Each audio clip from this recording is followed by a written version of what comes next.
ఏ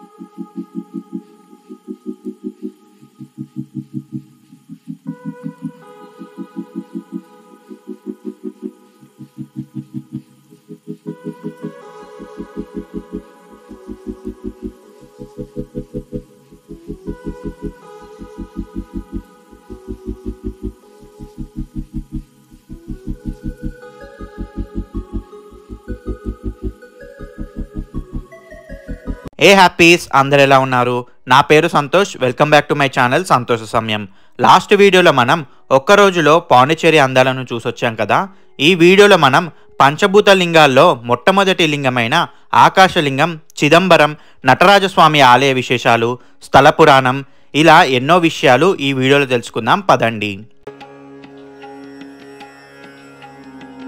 ముందుగా నేను పాండిచ్చేరిలో నా రూమ్ని చెక్అవుట్ చేసుకొని పాండిచ్చేరి మెయిన్ బస్ స్టాండ్ అయిన రాజీవ్ గాంధీ బస్ టెర్మినల్కి వెళ్తున్నాను. నా రూమ్ నుండి మెయిన్ బస్ స్టాండ్ 2 కిలోమీటర్ల దూరంలో ఉంటుంది. పాండిచ్చేరి నుండి చిదంబరానికి 8వ ప్లాట్ఫామ్ నుండి డైరెక్ట్ బస్సెస్ అందుబాటులో ఉంటాయి. పాండిచ్చేరి నుండి చిదంబరం 73 కిలోమీటర్ల దూరంలో ఉంటుంది. ఆర్టీసీ వారు 70 రూపాయలు ఛార్జ్ చేశారు. ఇప్పుడు మన తెలుగు రాష్ట్రాల నుండి చిదంబరం ఎలా చేరుకోవాలో తెలుసుకుందాం. చిదంబరం తమిళనాడు రాష్ట్రం కడలూరు జిల్లా కేంద్రానికి 60 కిలోమీటర్ల దూరంలో ఉండే శివాలయం. మన హైదరాబాద్ నుండి చిదంబరానికి డైరెక్ట్ ట్రైన్స్ అందుబాటులో ఉన్నాయి, కానీ అవి వీక్లీ ఎక్స్ప్రెస్. వాటి డీటెయిల్స్ మీకు క్రింద డిస్క్రిప్షన్లో ఇస్తాను, చెక్ చేయండి. అలాగే విజయవాడ, వైజాగ్ నుండి కూడా చిదంబరానికి డైరెక్ట్ ట్రైన్స్ అందుబాటులో ఉన్నాయి. వాటి డీటెయిల్స్ కోసం ఒకసారి ఐఆర్సిటిసి వెబ్సైట్ని చెక్ చేయండి. మీకు డైరెక్ట్ ట్రైన్స్ దొరకకపోతే తమిళనాడు రాష్ట్ర రాజధాని అయిన చెన్నైకి చేరుకొని అక్కడి నుండి ట్రైన్ లేదా బస్సులో చిదంబరానికి చేరుకోవచ్చు. అలాగే ఫ్లైట్లో చిదంబరానికి వెళ్ళాలనుకునే వారికి nearest airport Pondicherry airport. Pondicherry airport నుండి చిదంబరం 65 కిలోమీటర్ల దూరంలో ఉండగా చెన్నై ఎయిర్పోర్ట్ నుండి 220 కిలోమీటర్ల దూరంలో ఉంటుంది.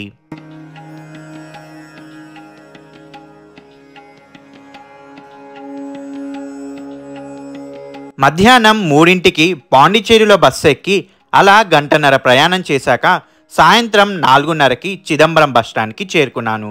అదిగోండి కనిపిస్తుంది కదా ఆ బ్లూ కలర్ షెడ్. ఆ షెడ్ లోపలికి వెళ్తే అదే చిదంబరం బస్టాండ్. ఈ బస్టాండ్ నుండి ఇలా 1 కిలోమీటర్ నడుచుకుంటూ వెళ్తే మనకి చిదంబరం నటరాజస్వామి ఆలయం వస్తుంది.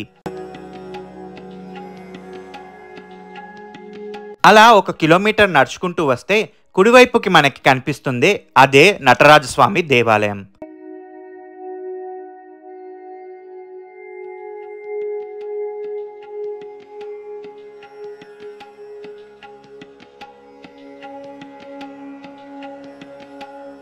ఇప్పుడు మనం లోపలికి వెళ్తుంది ఆలయం యొక్క దక్షిణ గోపుర ద్వారం నుండి. ఈ ఆలయం మనిషి యొక్క రూపంతో ముడిపడి ఉన్న గొప్ప ఆలయం. అసలు మనిషి శరీర భాగాలు ఈ ఆలయానికి ఎలా ముడిపడి ఉన్నాయో ఒక్కొక్కటి ఈ వీడియోలో చెప్తాను. వీడియోని చివరి వరకు చూడండి. మొదట ఈ గాలి గోపురం గురించి తెలుసుకుందాం. ఈ ఆలయానికి మొత్తం 9 ప్రవేశ ద్వారాలున్నాయి. అలాగే మానవుడికి 9 రంధ్రాలు, అదేనండి నవరంధ్రాలుగా సూచిస్తుంది. ఈ దక్షిణ గోపురానికి కుడివైపు మనకి చిదంబరం ఆలయం యొక్క అన్నదాన సత్రం కనిపిస్తుంది.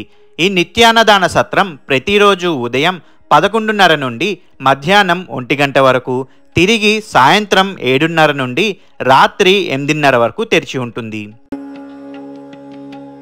అలా ఇంకొంచెం ముందుకు వెళ్తే మనకి 2 వైపులా నంది విగ్రహాలు గోపురం వైపు చూస్తూ ఉండే విగ్రహాలను చూడొచ్చు.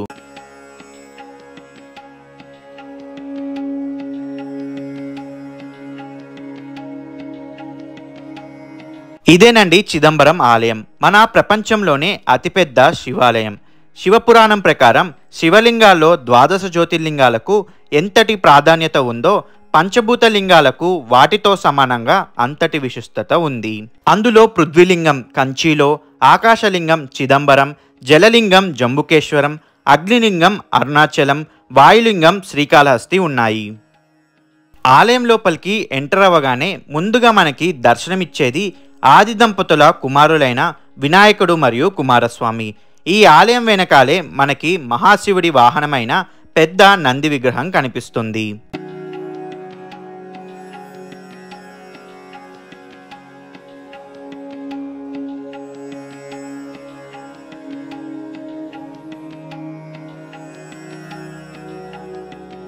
అలాగే మనకి ఎడం వైపు తొలి పూజలు అందుకునే పెద్ద వినాయకుడి విగ్రహం ఉండే ఆలయం కనిపిస్తుంది.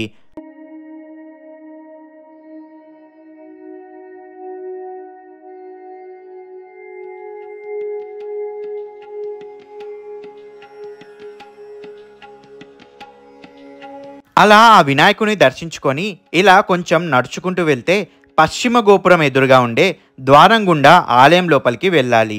ఇప్పుడు ఆలయ స్థల పురాణం గురించి తెలుసుకుందాం పదండి.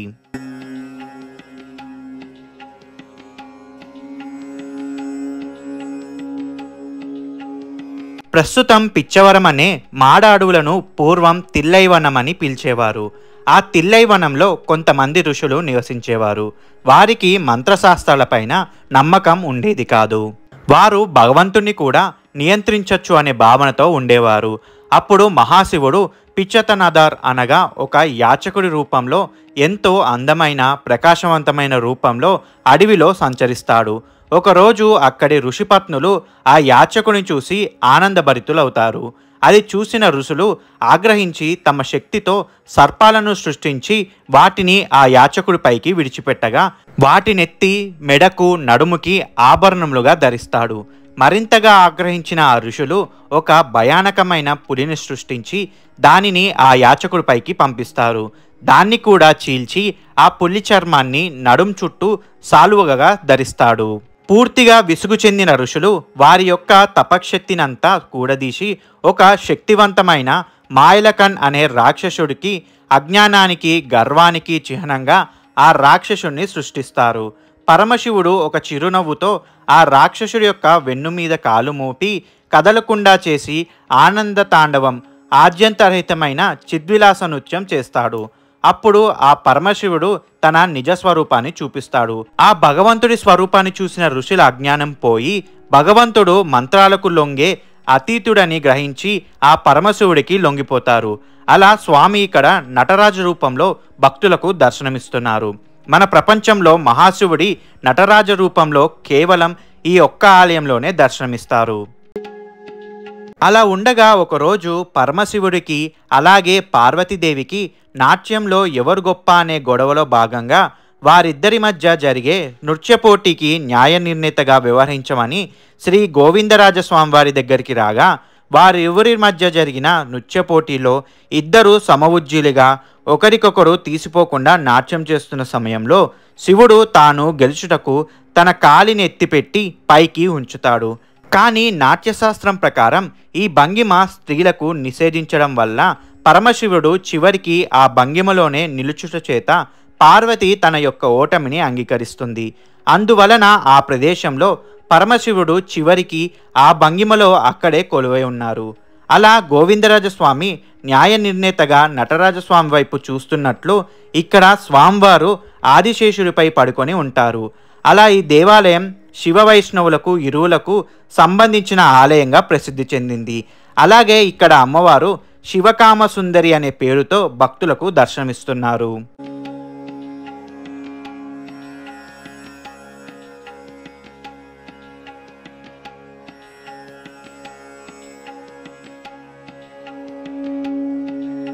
అదిగోండి కనిపిస్తుంది కదా, అదే నటరాజస్వామి వారి ప్రధాన ఆలయం.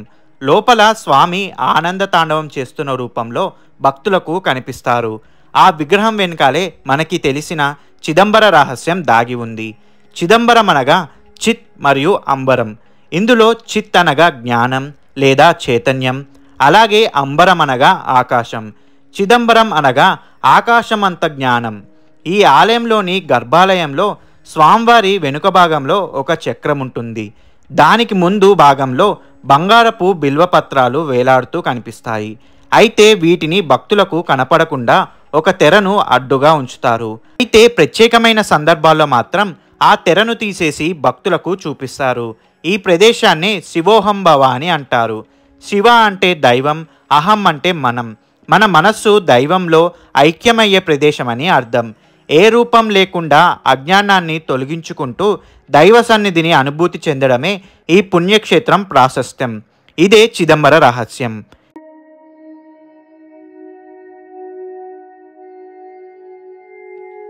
నటరాజస్వామివారి ఆలయానికి ఎడంవైపు ఉండేదే శ్రీ గోవిందరాజస్వామివారి ఆలయం. ఎక్కడ లేని విధంగా శివకేశవులు ఒకటే ఆలయం క్రింద ఉంటారు. ఇది మహావిష్ణువు యొక్క 108 దివ్య దేశాల్లో ఒకటి. ఈ ఆలయం పైకప్పు 21,600 బంగారు రేకులతో తయారు చేయబడింది. ఇది మానవుడు ప్రతిరోజు తీసుకునే 21,600 శ్వాసలను సూచిస్తుంది.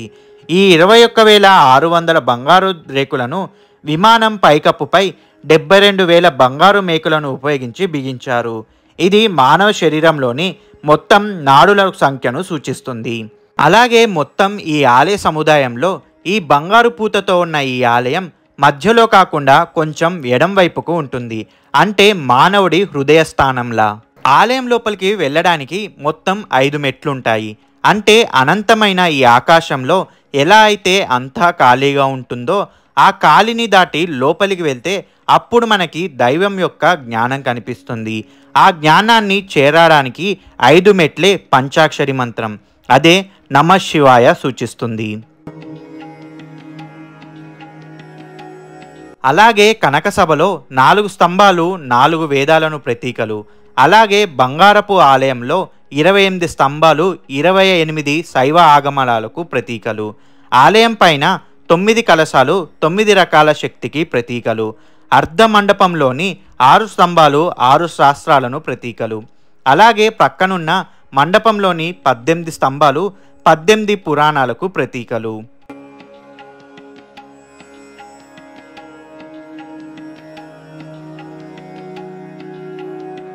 ఈ ఆలయం 40 ఎకరాల విస్తీర్ణంలో ప్రపంచంలోనే అతిపెద్ద శివాలయం.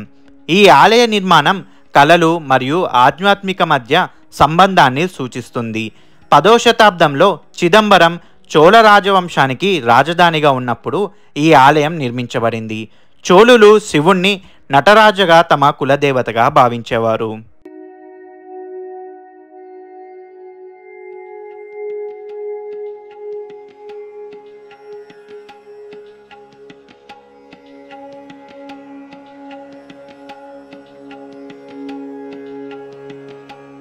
మానవులకు సంబంధించిన పూర్తి 1 సంవత్సరం, దేవతలకు 1 రోజు. అందుకే 1 రోజులో 6 పూజలు మాత్రమే గర్భగుడిలో చేస్తారు. సంవత్సరానికి ఒకసారి 6 అభిషేకాలు ప్రత్యేక రోజుల్లో ప్రధాన దైవమైన నటరాజస్వామికి చేస్తారు. 5 పంచభూత స్థల ఆలయాల్లో 3 ఆలయాలైన కాళహస్తి, కాంచీపురం, చిదంబరం 3 ఆలయాలు ఖచ్చితంగా ఒకే సరళ రేఖలో ఉండడం నిజంగా సాంకేతిక, జ్యోతిష్య శాస్త్రపరంగా, భౌగోళికంగా ఒక అద్భుతం. తమిళనాడులోని ఆలయాల్లోకెల్లా చిదంబరం ఆలయం రథం ఎంతో అందమైంది. ఏడాదిలో 2 సార్లు నటరాజస్వామి ఊరేగించే ఈ రథాన్ని ఉత్సవాల సమయంలో వేలాది భక్తులు లాగుతుంటారు. ఈ ఆలయం ఉదయం 6 నుండి మధ్యాహ్నం 12 వరకు, తిరిగి సాయంత్రం 5 నుండి రాత్రి 9 వరకు తెరిచి ఉంటుంది. ఇదండి పంచభూత లింగాల్లో ఆకాశలింగమైన చిదంబరం నటరాజస్వామి ఆలయ విశేషాలు. మీకు గనక ఈ వీడియో నచ్చినట్లయితే please like, share and comment చేయండి. మరిన్ని వీడియోస్ కోసం ఈ ఛానల్ని సబ్స్క్రైబ్ చేయండి. మళ్ళీ మరో వీడియోతో మీ ముందుకు వస్తాను. అంతవరకు మీ సంతోష సమయాన్ని గడపండి.